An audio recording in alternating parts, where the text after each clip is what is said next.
All right, folks, welcome to Chai Hack Night. This is Chicago's place to build, share, and learn about civic tech. This is our remote live stream. I'm one of your co-hosts here, Derek Eder, along with my other lovely co-host, Katie. Katie, you want to say hi? Hi, I'm Katie. She, her, hers. Just ate tacos. Oh boy, that sounds awesome. We can do, we'll get to, that's a good preview for our intros that we're going to be doing both online on our Slack channel, the live chat, and also later on in the evening through another Zoom call. But tonight we're really excited to welcome back presenters from the Cook County Assessor's Office. We'll have, for his second time presenting at Chai Hack Night, Rob Ross, the Chief Data Officer for the Cook County Assessor's Office. And then a newcomer, Nicole Jardine, who's the Director of Communications for the Assessor's Office as well. And I heard a little rumor that we might be having a little visit from Assessor Kagi himself. So keep your eyes peeled for that when that happens. So yeah, tonight, we'll get into the presentation in just a little bit, but before we do, we want to just sort of share a little bit about the sort of agenda for tonight, and then we'll be doing some announcements for everybody. When the presentation happens after that, there'll be an opportunity to do some questions. And so we'll ask that you ask your questions in the YouTube live chat. And then we'll be monitoring those, and then we'll be asking those of the presenters in the order in which they were posted. And then as always a reminder that the Chai Hack Night Code of Conduct is always in effect, even in remote world, and maybe especially in the remote world. Please take a look at that on our website. It's chaihacknight.org, and you can see it linked to at the bottom there. So before we get into the agenda or announcements, is there anything else I'm missing, Katie? This is my first time hosting one of these things, so forgive me if I'm forgetting anything. No, that's about it. Okay, awesome. Well, let's get right into it. You want to kick it off with announcements, Katie? Yeah. So the first is about a blog post that we recently put out on our blog, reflecting on a recent conversation that we had for episode 400 about actions that we can take as an organization and as individuals to combat racial injustice. Chai Hack Night stands with Black Lives Matter, and if you want to check out the various resources that we recommend checking out to support this movement, you can check out the blog post, and you can find it at this link, which we will also put on Slack.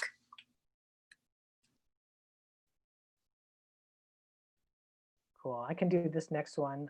So this is a new initiative, well, it's been about a couple weeks now, that we're starting at Chai Hack Night as a way to help so many folks who are transitioning to all the digital working and living conditions that we find ourselves in the sort of COVID-19 pandemic. Despite what you see people going out in the streets, there's still plenty of people who have to stay and should stay at home and work from home, just because it's safer to isolate. So the Tech and Data Help Desk was an idea that we are piloting as a way to take something we have an abundance of at Chai Hack Night, which is folks who want to help, folks with technical and data skills, but then they'll go through a process that makes it easier for us to match them to organizations, nonprofits, governments, individuals that need the help.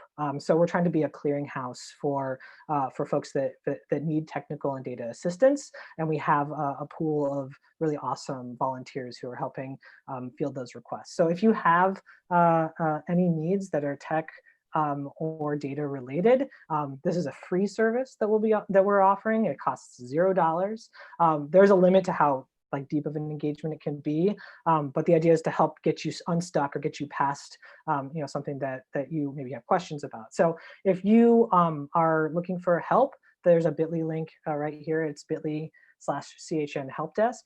If you want to volunteer and sign up to be a volunteer, it's another bit.ly link, which is CHN help desk volunteer.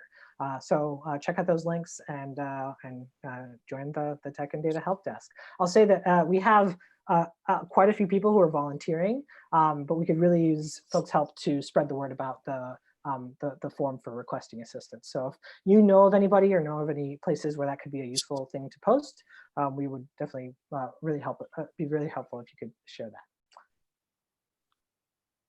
Got the next one, Katie?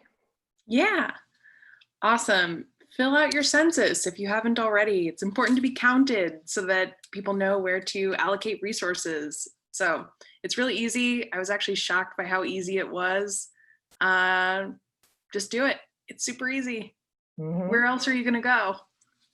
And there's a super cool website that actually tracks the information, which is where these numbers come from in real time. So I actually go through and update this slide every week, and the numbers do go up. That's awesome.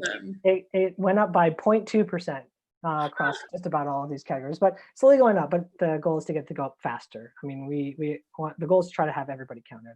And right now we're at just over half in a lot of places. So there's a lot of work to do. I think the deadline is December for this to all get done. So if you haven't already, please fill out your census. And if you know someone who hasn't, ask them to, please. How cool would it be if we could make a statistically significant bump just from announcing this at Chai Hack Night every week? The Chai Hack Night bump? Awesome. I believe in it. The Chai Hack Night bump. Cool. And then, oh yeah, this next one was an announcement from last week, but there's webinars for nonprofit and social good technology month. So there's a number of dates. Some have already passed, but there's a few coming up on the 18th, the 23rd, and the 25th. There's an Eventbrite link for that if folks want to join. We'll also share a link out for this as well. Cool. So don't forget, after this presentation, there will be more Chai Hack Night fun. You can join us on our intros Zoom call where we can have something that's a little bit more like what our usual Chai Hack Night in-person experience is like, where you can go around and share your 3-word introduction out loud. And we'll talk through announcements and you'll hear about the breakout groups and all that. So join us. It's at this link. We will put it in Slack. Yep. That'll be hosted by a fellow Chai Hack Night board member, Ryan Spencer, and then I'll be there as well. So it'll be a sort of a smaller group for some more casual conversations and breakout group announcements. So please join us. I think that's it for announcements, right? Yeah, I think that's about all. Oh, I see someone has joined named Fritz. I think I know who that might be. Well, excellent. Well, I think now we can turn it over to our presenters from the Cook County Assessor's Office, including Cook County Assessor Fritz Kagi himself, Rob Ross, the Chief Data Officer, and Nicole Jardine, the Director of Communications. So remember, as you are watching this presentation, you can type your questions into the live chat on YouTube, and we will go through those questions and answer them in order. So please, if you have a question, go ahead and type it in there. But without further ado, here's our feature presentation, COVID-19 adjustments to property reassessments. Thanks very much, Derek. And I want to thank everyone with Chai Hack Night for having us back again. I think this is a really unique and invaluable public service and public entity that you guys run every single week, and I'm really proud to be a part of it. So again, my name is Robert Ross. I'm the Chief Data Officer of the Cook County Assessor's Office, and my co-presenter is Nicole Jardine, Director of Communications with the Cook County Assessor's Office. And before I talk about our adjustment, I want to talk a little bit about the timeline that our office faces. So once every 3 years, we reassess 1/3 of the county. This year, we were due to reassess the south and west suburbs shown here. And when we reassess properties, we reassess them for residential properties as of January 1st. The lien date of property taxes is at the very beginning of the year. And so as you all may know, we leverage data on sales of homes and property characteristics. We look at the individual sales amounts and the characteristics of homes, and the regression model basically computes a fancy average within each group of homes, and that becomes our predicted market value as of January 1st. The code that does all of this was published last year when we presented at Chai Hack Night, and you can find it on GitLab. It's our residential code repository. This year, there was a bit of an interruption in that timeline. Around February, we started to hear some very alarming stories coming out of China. And our public health officials were very serious that this was a serious threat to public safety. And at that point, we had already mailed assessments to 4 townships in the South Tri. So we had already produced and sent out our estimates of home values as of January 1st. In March, the governor declared an emergency, not an emergency, you know what I'm saying. And this has implications, wide-reaching implications, aside from all the things we all know about in the news in terms of the quarantine and all of the extraordinary measures that we have taken in order to try to flatten the curve, so to speak. When the governor declares a disaster, it actually does impact the assessor's office as well. And so from our perspective in March, having already sent out 4 townships worth of assessments, we faced a choice. And our choice was whether or not we would account for COVID-19's impact on home values and how to do it. And of course, the first choice that we had to make was the choice of whether or not to act. So we could either do nothing, which meant that we continued to mail out the values that we had produced for January 1st of this calendar year. Or option 2 is that we did something, which is that we attempted to predict or anticipate the effect of COVID-19 on residential values as per the law surrounding disaster declarations, and that we would try to adjust residential values to reflect that outcome. And we chose to do something. So having made the easy decision that we should do something, we then turned to the question of what should we do? We explored a number of options. One is just a flat percentage reduction across the board, so knock down all homes 10%. First of all, we didn't have a whole lot of data the main problem with that is that we live in a levy environment. And so an across the board reduction in assessments actually has a very small, basically inconsequential impact on tax bills because the levy doesn't change. So you're distributing the same tax burden across the tax base that's just been downgraded by a fixed factor. And so everyone's proportionate share doesn't change. So the tax bills don't change. So this is not going to make a meaningful impact on anyone's actual wallets. We also looked and said, is it plausible that COVID is going to have a similar impact on residential home values as the 2008 global financial crisis? And ultimately, we said, it's probably unlikely that this is an analogous situation, right? And so in addition to these sort of these options that we ruled out, we faced a very large problem, which is that we didn't have residential sales. Our office inherently relies on observing market transactions in order to estimate market values of properties. And in March, we had no 2020 sales data. There's roughly a 2-month lag on sales records. So when a sale is completed, it takes about 2 months for us to have that in our data. And if you think about when the timeline from when a sale is negotiated to when a sale is completed, that could be up to a month. And so the sales that are completed in April, by April 1st, are just not going to reflect the full scope of the COVID impact because people were just not, at the time they were negotiating the sales, they're not aware of COVID to the extent that, we were by the end of April, for example.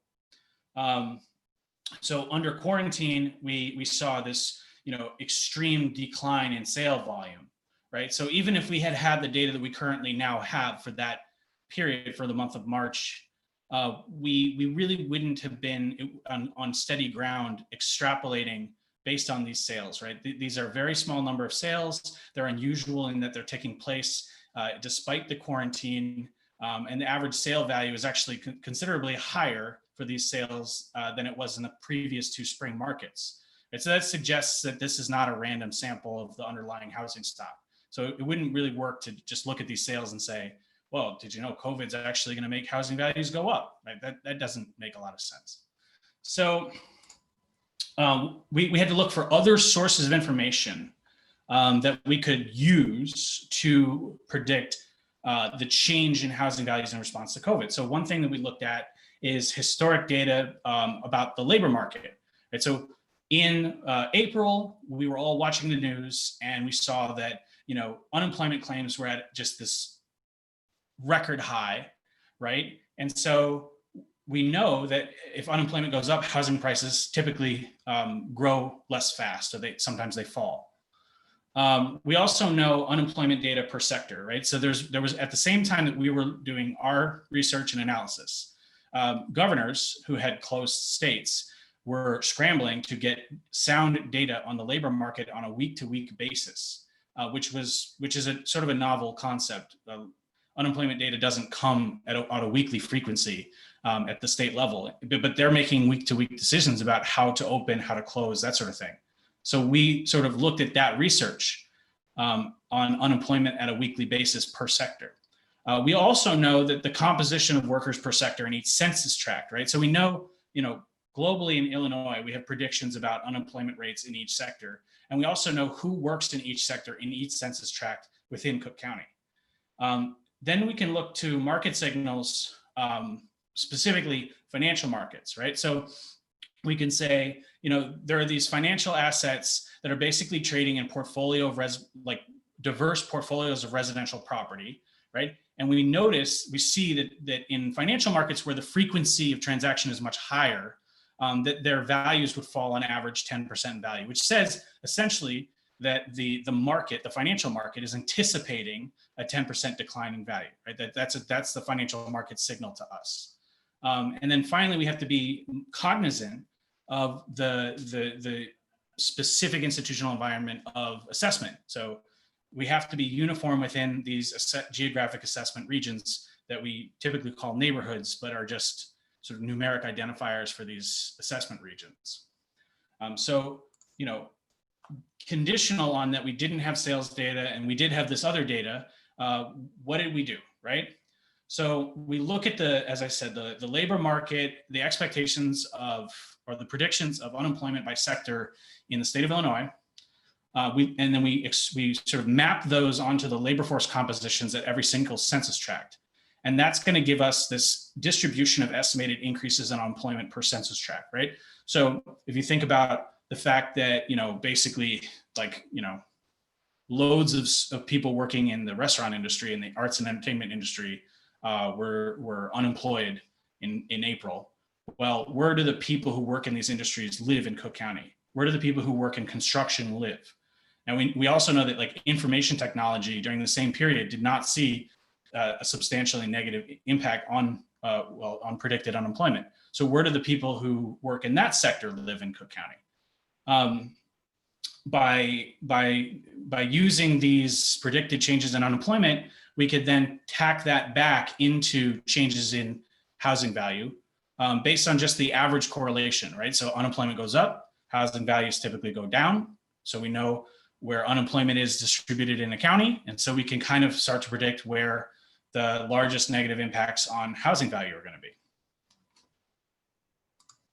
And so this is just a snapshot of one of the reports in the repository that we ran that shows, one particular census tract, 101, Cook County, Illinois. There's 2,400 people who work there, and we calculated the pre-COVID unemployment rate, the base unemployment rate, and that was using, the global unemployment rates before COVID estimated for the state of Illinois, and then the post-COVID unemployment rate, 15%. And just to be clear, 15% may seem like that's a lot, that's crazy, right? But actually, in the middle of April, economists were saying that the general unemployment rate was between 20 and 25%. So 15% is very well within the realm of possibility based on the research that we're looking at on labor markets. So then, as I said, we have to be cognizant of the institutional environment of assessment. And that means that we have to take these tract level adjustments, and we need to do a weighted average up to these neighborhood levels, right? Because property values need to be uniform within these neighborhoods. That's how the institutional environment expects it to be. And so we have to do that additional step of a weighted average. So in the GitLab repository, you're going to see all the raw data that's necessary to make the markdown file run and all of the analysis. You're also going to see all of our code, all of our source code.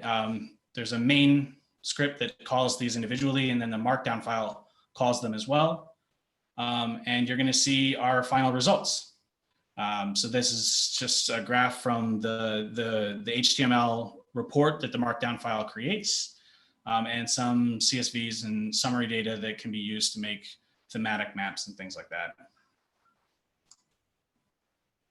So at this point, we have this vector of adjustments that we've calculated, right? And we have some sense of like, okay, we have an idea that seems certainly plausible and based on sound research of how we're going to adjust these values. We're about halfway done at that point. And in order to get the rest of the half, we have to be answerable to the public and transparent to the public, not just, the 5 people who can just, we can't just tell the public, hey, just run our code, right? And so there's a lot of questions that we have to answer. So in order to talk about how we took, this highly sophisticated work and translated it to the people who we ultimately are responsible to, I'm going to turn this over to my colleague, Nicole, who's going to talk about that.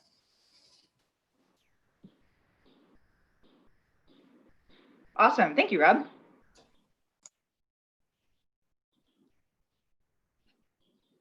All right. I hope people can hear me. I trust you will tell me if you can't.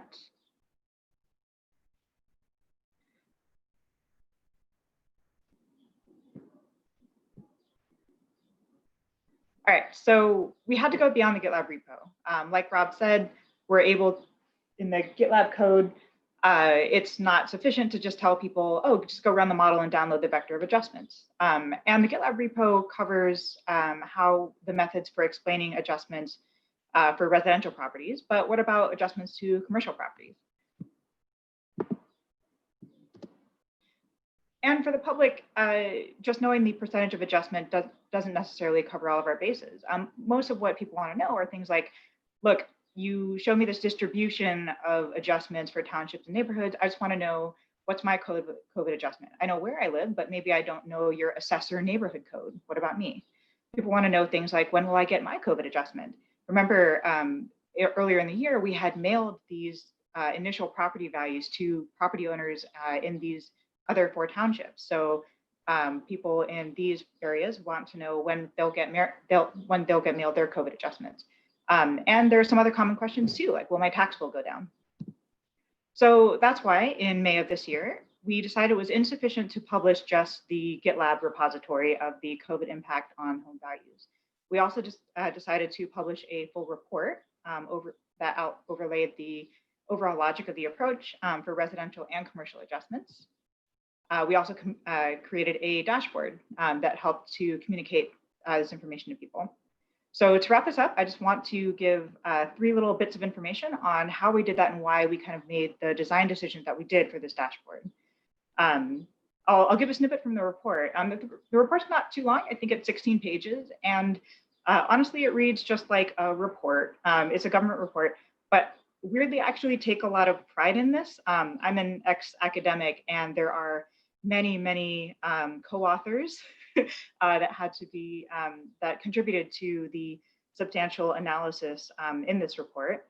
And in government, it's all hands on deck. And I personally am just really proud that one of those hands on deck right there in the trenches with us is a guy that you may have heard of, helping us do all of this analysis. So go ahead and read the report. It's 16 pages, then it goes over how we approach these methods. All right, so I want to get this dashboard. That's my jam, and I just want to talk about 3 simple rules that guided how we made decisions about how to show this. And visualization rule number 1 is be true to the numbers. The first page of the dashboard looks like this. On the left, we have estimated increases in unemployment. And on the right, we have the adjustments. And what I'm hoping is clear to you is that you can see that the places where unemployment is highest are also the places that have the highest adjustments to values. And you can show the range here too. in an earlier draft of this, I was sharing it with some of our leadership in the office, and we get that, and I got that feedback that designers always love, which is, can you make it pop more?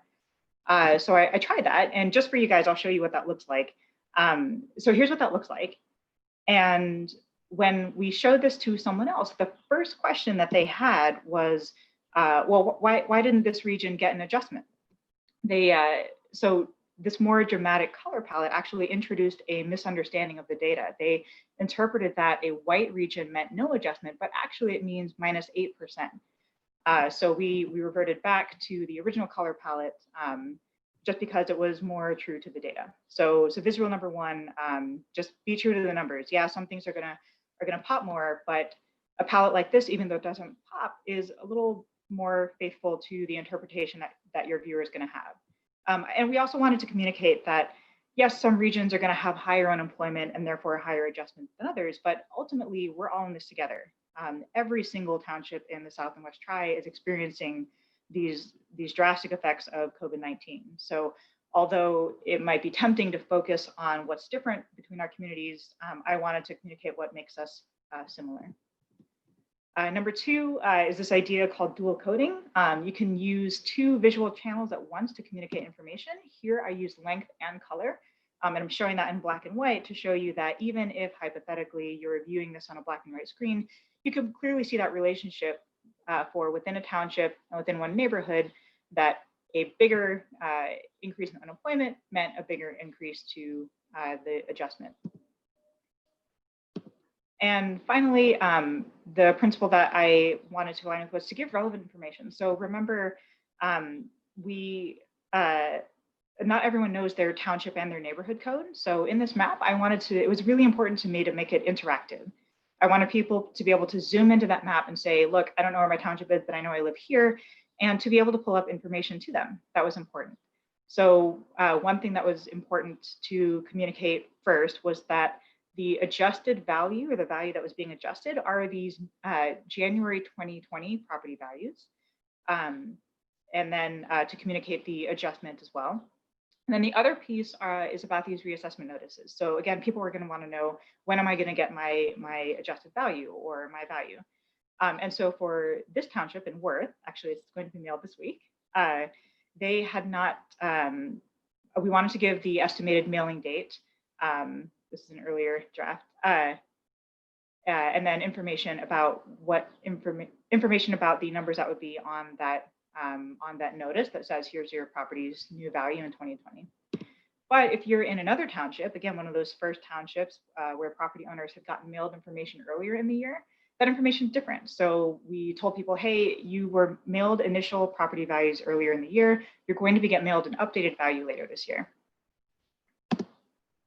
And again, you can find all of this at cookcountyassessor.com/COVID-19. You can see the report and links to the GitLab repository.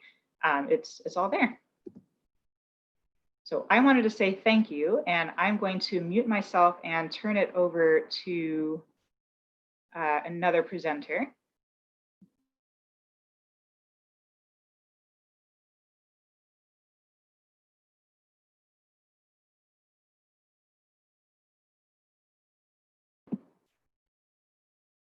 Anyone else?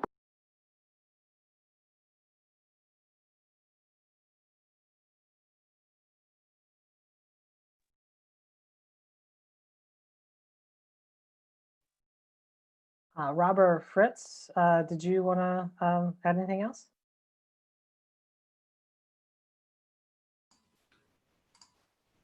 Oh, it looks like Fritz is unable to start video.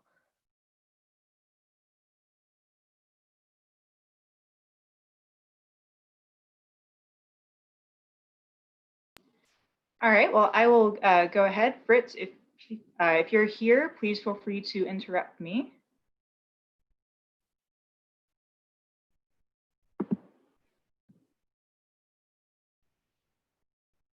All right, I'll just talk, someone interrupt me. 2020 has been a pretty big year at the Cook County Assessor's Office. We are not done, and adjusting property values to account for effects of COVID is not all we're up to. One of the things that we released this year is the real property income and expense form. It is It's a way for property owners of commercial properties to provide better quality, higher quality data about their properties to help our analysts perform reassessments of their properties. Coming soon is something called pin balance, a way to look at an individual property and see. Oh, there we go. He's live. I'm here. Hey, why don't you finish that up? Finish that up, Nicole, and then I'll pipe in. No, it's all you. All right. Well, as you can see here in the last slide, we have some really cool tools in the pipeline. PinVal, which has been developed by our data science team, a really wonderful product that we're already using. Internally, everyone should check out the website that we have where we're putting on more and more tools. But I'm really glad we had a chance to do this presentation tonight, because you get a chance to see what some of the great talents that we have on our team. And I'm not only proud of their technical skills that they bring in terms of coding and data visualization, data analysis, and statistical horsepower. What I think really comes out in the presentation is the integrity that both Rob and Nicole bring to their work. Rob is a big believer in showing your work, putting it out there, letting people replicate it, that we'll get to better answers and get to better products the more people are kicking the tires and looking at it and giving us their feedback.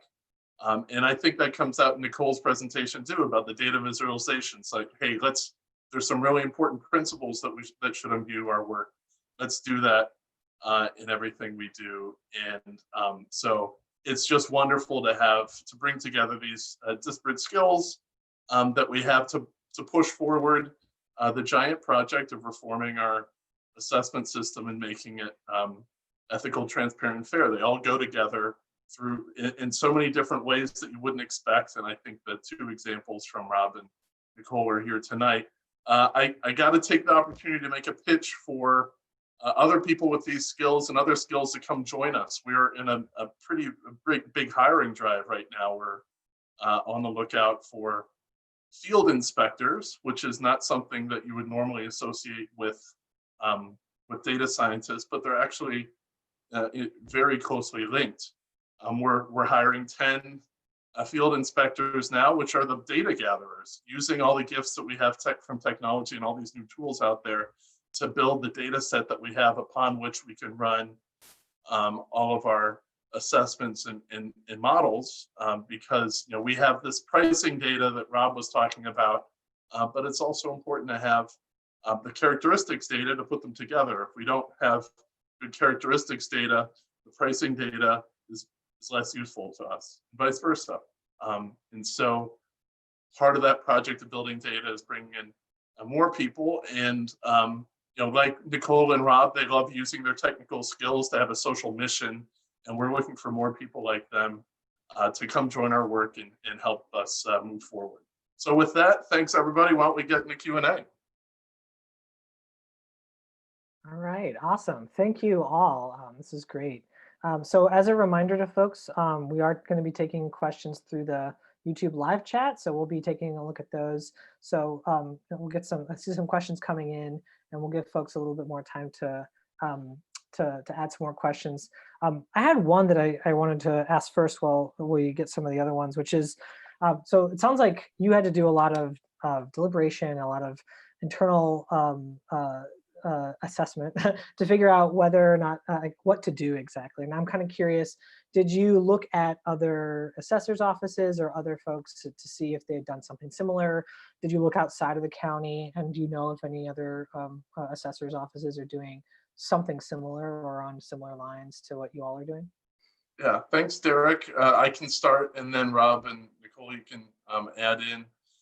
We drew upon we drew upon all the talents that we had inside the house. The person who runs our valuation group, Don Meyer, ran lending for a major bank in the Chicago area, and he's been in lending and real estate in Chicago since the 1970s. So that experience with different cycles and how banks value properties in environments like this was really invaluable.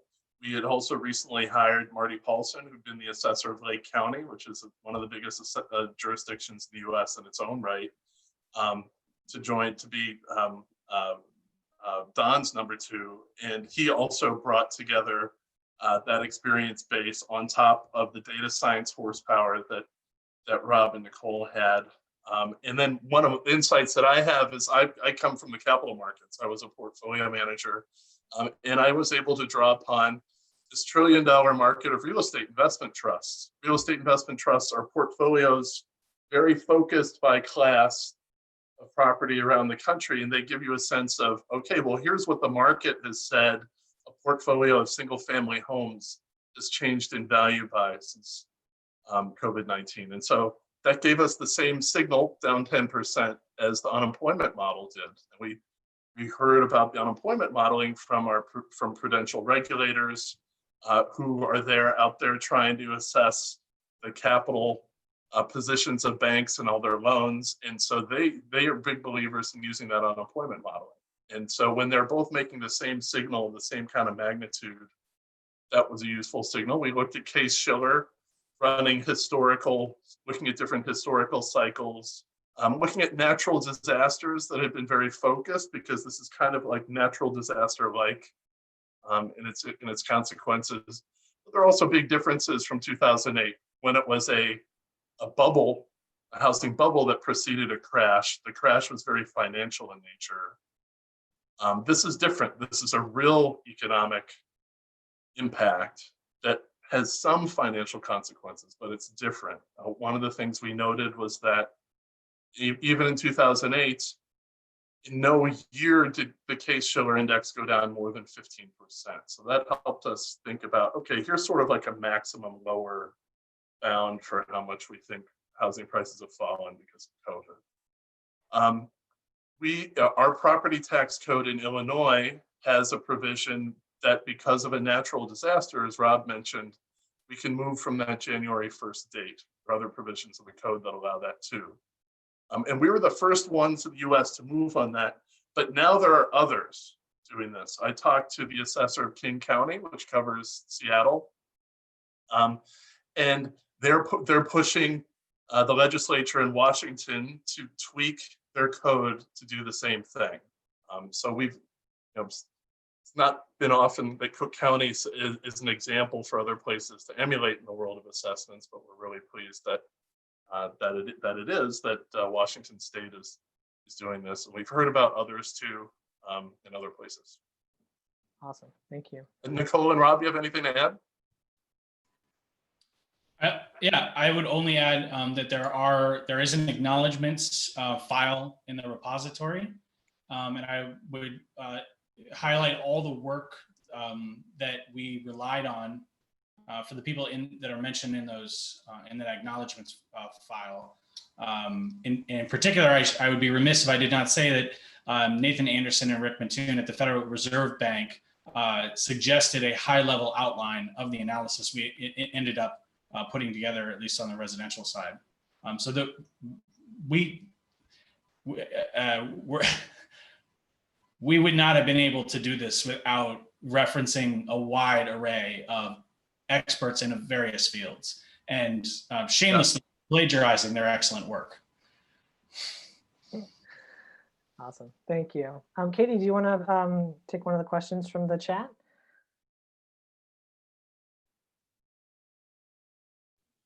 Sure. It looks like someone was asking for a little bit more clarity about what is PinVal. If you could get into that a little bit more. This is Rob's baby. And Nicole. Yeah, so the code base for PinVal is actually already public because it is my rule of thumb is if it's being used in production, the code is public. And so we are using it internally. PinVal is an application where you put an individual property index number in for a residential property, and it produces a valuation report. And the valuation report is effectively an explanation of why we think the property is worth what it's worth. And so if you think about the different components that go into that, First, we think it's worth what it's worth because we think it is a particular property. So the first thing you look at is characteristics and any kinds of modifications to characteristics. Then you look at sale comparables, right? Our office has never made sale comparables available before. We now with PinVal, you can see the distribution of properties and sales that we think are comparable, and some statistical analysis that shows whether or not that property is in the central tendency of that distribution, right? So if you've got a distribution like this and the property is in the center, you're good. If you have a distribution like this and the property is in the next room having lunch, then you've got a problem. Why is it all the way over there?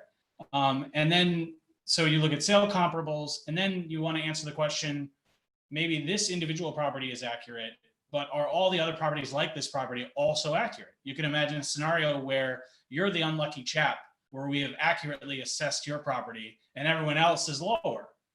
They're inaccurately lower. So we have another section that talks about, that shows that all the properties that are similar to the target pin that are nearby all have similar assessment. And we also break down the deviations, right? So the guy down the block, we get this a lot.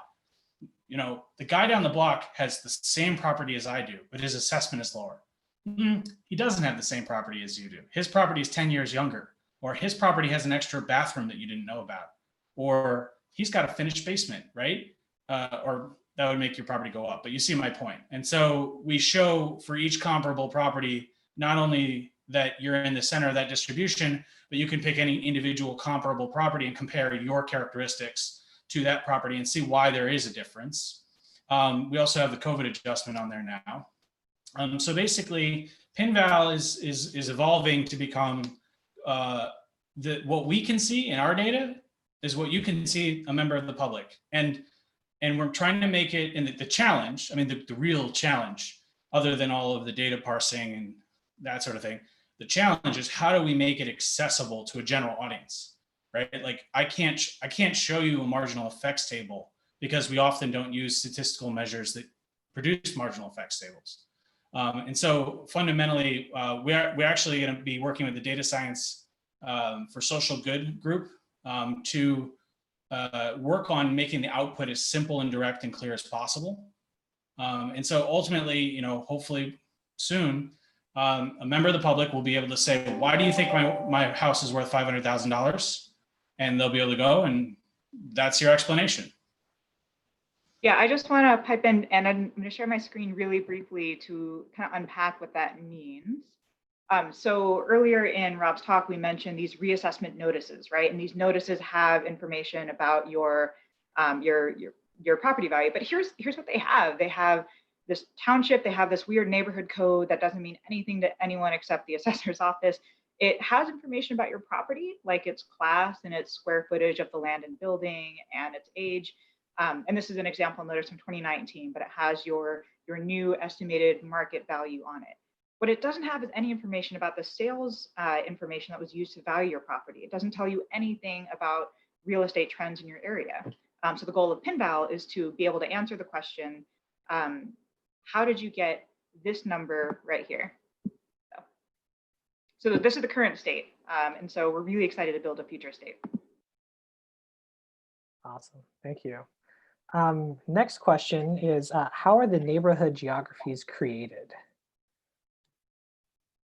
Simple question, perhaps has a long answer. I wish we had a member of our evaluation team here who could give you the longer history, but yeah, Rob, you may know it. You want to give it a go? I don't actually know how they were created. We presumably so the office used to have like almost 4 times the amount of staff it currently has, and at that time they would have had the resources to go out and like send people into the field and determine these neighborhood boundaries based on not only what the analysts and what the field people think about the neighborhoods, but also what the residents themselves think about the neighborhoods. To my knowledge, the neighborhood boundaries have not changed meaningfully for quite some time. And so one project we do have planned is thinking about how we are going to update these boundaries. so there's a couple of different approaches you could take. You could allow basically an algorithm to identify optimal spatial clusters under sort of, constraints that the spatial clusters have to be contiguous and that the boundaries have to follow like major roads or something like that. You could also like bring community maps into community meetings and have people look at them and suggest changes to them. And you can do some combination of them both. Neighborhoods, this isn't New York, right? Like our neighborhoods kind of like fuzzy into one another, unlike, you cross the street in New York and now you're not cool anymore. So to have like a hard boundary around a neighborhood itself is a bit of a fiction, but to wherever possible, right? We do want to be clustering properties together based on like their proximal relationship.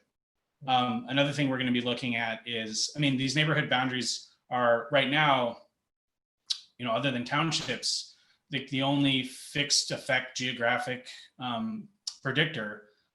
Going forward, as we build out our residential modeling framework, we're going to start to look at like school districts, and we can look at like municipal districts, right? So like if you live in the suburbs, being in the village and outside of the village is the difference between having to pay for your, water and your garbage pickup and not. And so like identifying a wide variety, and so the neighborhood boundaries probably are largely coterminous with the underlying boundaries. Like one of their fundamental purposes is to reduce the dimensionality of the regression model, because back in the day, computers weren't that cool. And so it couldn't handle that many fixed effects. But like now I can throw a fixed effect in for any boundary I want, right, with 5,000 right-hand side variables, whatever, it doesn't matter. And so, we are going to look at those. That said, they're very highly predictive still. They're substantially more predictive than like an arbitrarily selected boundary. Census tracts do not perform as well as the neighborhood boundaries.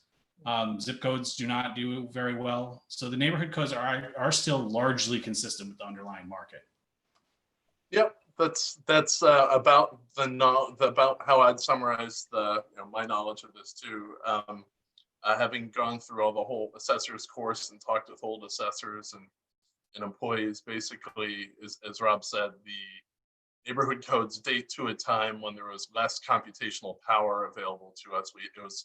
Couldn't play with the data as easily, and it was the boundaries were chosen to get a couple thousand homes, 1,000 or some of them are actually smaller than that, some are bigger, but have a meaningful group that tends to trade together and be comparative to each other.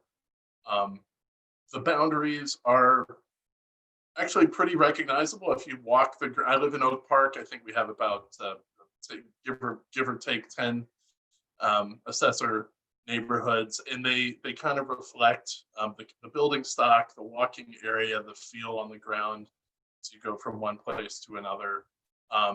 But it is an abstraction, and it was an abstraction made for the purposes of trying to get to a more accurate assessment with the limited computational power they have. But real life is messier than that, and now we have more power to first of all, economic geography changes, markets change, they're dynamic, they're endlessly complex, and they don't obey the rigid boundaries necessarily. So we're always on the lookout to improve our methods. We don't want to be anchored necessarily to these neighborhood zones that were created for a convenient purpose before. We want to get to the most accurate answer in every case. So, and sometimes repurposing them may make sense. Awesome, thank you. So another question, which may seem simple, but it might have a longer answer, is there's another acronym that was on that last slide, or one of the last slides. What is RPIE? First of all, it's pronounced RPI. Oh, I'm sorry. My apologies. I sometimes call it RPIE, so. That's perfectly fine. So that's the Real Property Income and Expense online form. And the fundamental challenge so residential is compared to commercial, residential is a very well organized data environment, which I know my res guy is like, it's not well organized. No, it's very well organized. You have flat files that are joined very closely with sales, and you have characteristic information. You have a well organized spatial universe because we can observe almost always, it's one residential building per parcel. And so we have a very clear sense of where all the houses are. And so we can do a lot of spatial analytics. We do location, we do geographically weighted regression and stuff like that. Comparatively, the commercial data sets are not amenable to like algorithmic approaches because they're not in the same data governance framework. So the fundamental purpose of RPI is to collect characteristic and income information from commercial properties. And honestly, one of the big values of RPI is that it's basically a database engine. So as the user is using it, they are creating unique objects in databases. And these objects are pins, filings, buildings, and spaces inside of buildings, right? And so a complete RPI filing will tell me that there are 3 apartment buildings on this one pin, and the 3 apartment buildings have 200 spaces in them allocated exactly the way the user has put out. And for each space, I know how many bedrooms it has, how many bathrooms, what its square footage. I know when the lease was signed, and I know how much is on the lease. I know whether it's a garden or not. I know whether the owner occupied the space or not. I know how many months it was vacant in the last 12 months. And so we already have thousands of spaces in our database. Right? So if you're going to now algorithmically start to value things like an apartment building, right? Now you have thousands of data points of real market transactions, leases, right? So you could run a regression model and predict out the value of those spaces very accurately. And so RPI is basically the underlying backbone to start to build a highly systematized database of commercial property. And a big reason why we need it is that we don't want to use the appeals tool to get assessments to be more accurate. We'll do that if nothing else is working, but appeals inherently create a skew in our system where people who work the appeals possibilities that are available to them tend to benefit at the expense of everyone else. And it's expensive to them to do that. And so the key is, let's get our assessments right the first time. Let's reduce costs for people who own income earning property. And if possible, get them to submit the data before we assess it. So we created the RPI portal opened in February this year after being development for over 6 months. And that gave a chance for people to do that. And it's also the bones on which we want to modernize all our data for commercial properties. If we get the commercial data modernization bill passed, it passed out of the Senate by a bipartisan supermajority last year. We think it has the votes in the House. It needs to be passed. It will be built on RPI. And it actually is built on the lived experience of really successful assessment districts in the rest of the US that used to have a lot of the same problems that we have, but have moved beyond that. So New York, Boston, Virginia, Washington, DC, other places, they use this, and we're trying to learn from them. Great, thank you. Awesome. Yeah, go for it, Katie. Yeah, okay, so the next one, and we're going to try and get as many of these in as we can before our post-presentation Zoom call, but based on historical patterns, is there a sense for when these assessments will return to pre-COVID levels? I think it's hard to generalize, and I think it's going to be very different depending on which asset class we're looking at.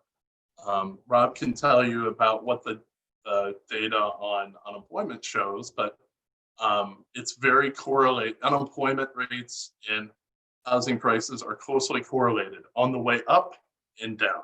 So if employment returns, you expect house prices to respond in a pretty understandable way. A convention hotel or a performance space or a bowling alley. If we get a cure to COVID-19 tomorrow, it's going to take a while for these to recover because they're built on people's comfort in being closely packed and filling up that space and spending. And so I mean, if you look at what the public markets are seeing, that $1 trillion real estate investment trust market that I mentioned, there's a real estate investment trust that tracks theaters and cinemas and amusement parks. It's down over 25% since COVID came on the scene. That's the market saying that the value is impaired, and it's not just for this year, it's impaired for a while. The public market is saying there's similar magnitudes for malls and for other kinds of retail where people have to be closely packed in. And that's basically the market saying that a lot of the traditional occupants of these businesses are going to have real trouble just keeping the lights on and staying there. The commercial mortgage-backed security market, this is a technical class of bonds, but they have lots of mortgages inside them. And the commercial mortgage-backed securities that have bonds, that have mortgages for retail properties, are reporting greatly increased delinquencies. And 30% or more of those mortgages to those kinds of properties are delinquent now, whereas they were in the single digits before COVID. So that's showing real distress.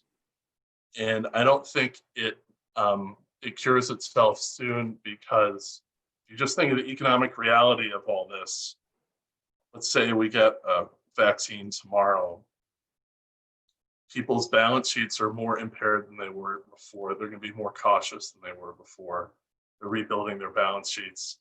Businesses have learned how to operate with less. Do they really go back to hiring all the people that they had before? Are they willing to spend on capital the way they were before?